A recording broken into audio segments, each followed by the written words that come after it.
Hi, and welcome back to Expert Talks. I'm Agathe Ducar. Today we're joined by Océane Rabillon, who's going to help us navigate ESG disclosure frameworks and give us tips on how to best choose and report against these frameworks. Océane, thanks for being with us. Hi Agathe, great to be here today.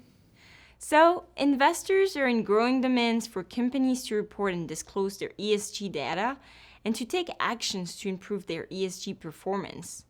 Can you start by telling us the main ESG standards and frameworks that companies should be aware of? Well, there are definitely many of them, and we can differentiate two different types. On one hand, the frameworks that are providing guidelines on the how to report, how to disclose, with principles and guidance.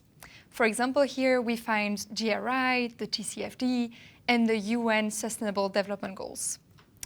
On the other hand, we have the standards, and this time they are providing details on the what, mainly providing a set of disclosures and asking for specific data to be published. And here the examples are CDP, SASB, but the GRI as well.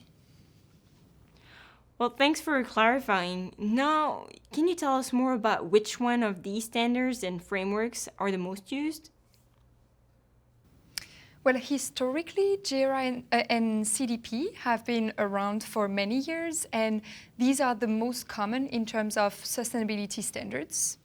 But more and more, we also see a growing trend with new standards that came up within the past few years, and that really focus more on a new aspect that is managing financial risks for the company. And this new trend is mainly driven by investor requests. A first example is the SASB standards. They are focusing on non-financial ESG metrics that are financially material for organizations. And then another example is TCFD. And this one is a set of guidelines for companies to manage their climate risks and opportunities and how they may affect their financial performance.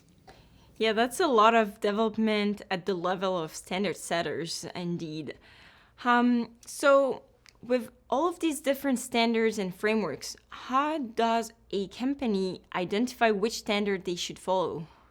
Well, prioritizing for companies can be a challenge, and the reason is that all standards and frameworks have differences in terms of the area of focus, their definition of materiality, the type of audience they're looking at, or their process and format for reporting. And most often, the choice will be aligned with the demand from stakeholders, for example, internal decision makers or investors. And we can also expect some regulations coming up, and this will have an impact on the way companies choose their reporting frameworks. Okay, so it looks like the pace of ESG reporting and disclosures is accelerating fast. In this context, we can see that companies have challenges to report against multiple standards and frameworks. Can you tell us more about other challenges that organizations are facing with ESG disclosures? You're right, it definitely is a challenge to avoid collecting data several times. And today, many companies are leveraging software to collect data only once, but then map it against multiple standards.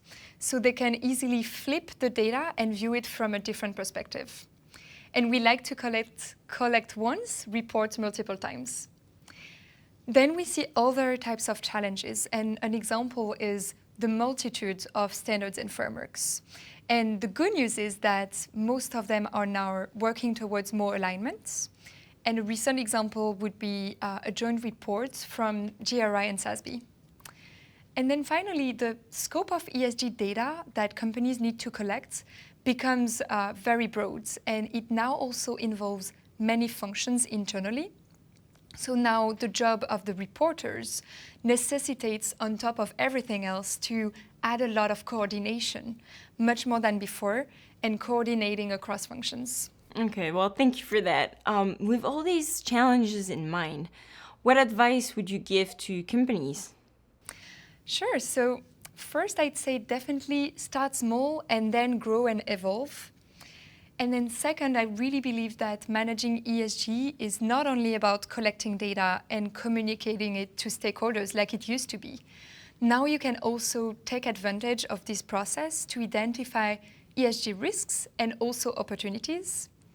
And basically think of it as a useful activity to generate insights on your ESG performance for becoming a more sustainable business, but also protecting the reputation of your brand, the compliance, reducing costs, and bringing greater efficiency. Sounds like good advice. Océane, thank you so much for helping us navigate through ESG disclosures and frameworks.